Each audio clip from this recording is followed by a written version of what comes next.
Um, I think ultimately one of the best things is that you can never overestimate the attachment of a child in the early stages, and so by fostering to adopt, we really got to attach so soon and continue that through the fostering, through the adoption, and now the bond with our daughter is so strong because we were able to have those early days with her. Whereas if we'd gone a different route by adopting and someone else fostering, then we would have had to have worked a bit harder at that. Yeah, that because I attachment. think even if we'd got her at 6 months old, say, which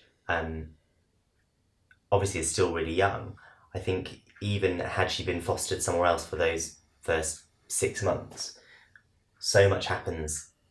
I just think the sooner that they're with you and that you can get them to attach to you, the better. And, one of the best things that we think about foster to adopt is that it just enables the child to come to you sooner.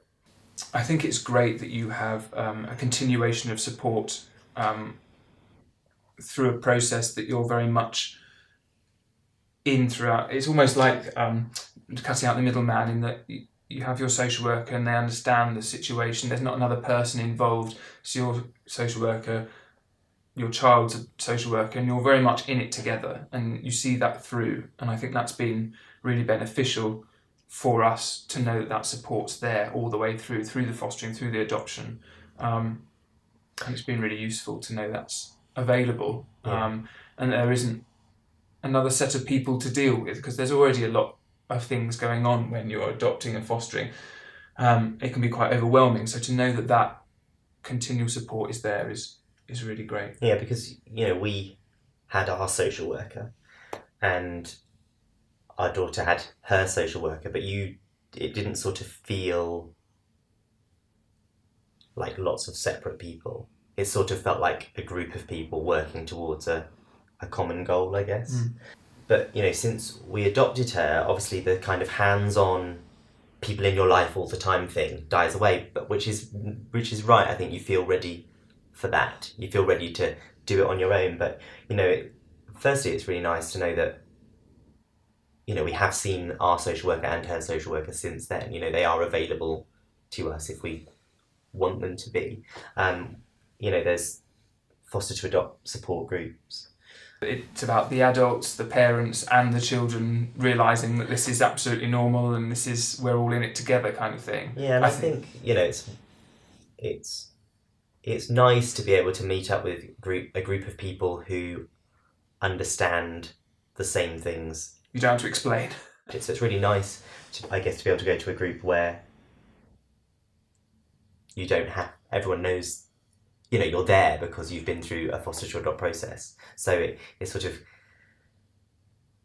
you have a shared kind of experience. What was great in the fostering part, I think, because obviously that's a more difficult time because of the what might happen thought going on, is knowing that your social worker is very much there for you and not just there for the paperwork and the situation. There was often times when we'd be called up and they'd check in and say, well, how are you doing?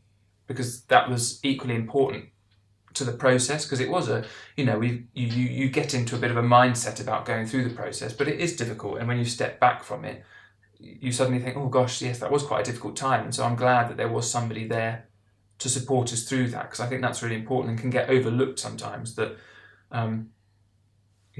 you're doing something quite difficult, and so it's nice to have that support throughout the fostering element.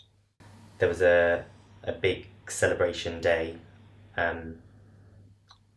not specifically for foster to adopt actually, but for anyone with adopted kids, that Bexley did, where there was lots of fun activities for the kids, and there was a talk for the parents to go and talk about post-adoption support that was available, or there was a family picnic in the park in the summer.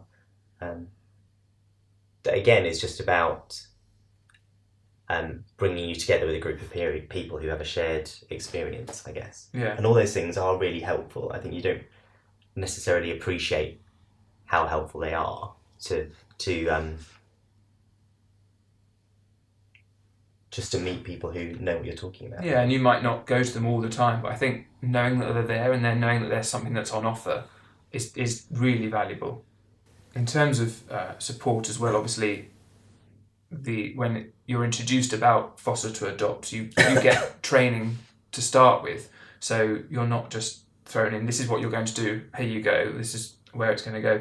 You're trained, you're given a full day of finding out about it, sharing experiences with people who come in and tell you about how it's worked for them and the process, and it's a real eye-opener, as well as the training we'd had in terms of the adoption, to really find out specifically about foster to adopt was because I think it's a process that is going to be right for some people and not going to be right for other people, and I think you have to be honest about that, actually.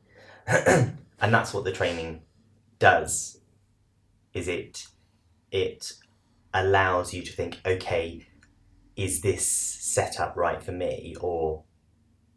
And it doesn't matter if it's not, you could go down a more conventional route, or you may think, oh yes, that's absolutely what I want. And I think what's really good is to be told explicitly what the pros and cons are. It's not like people are just saying, yes, this is definitely right for you. They're saying, okay, this may be right for you.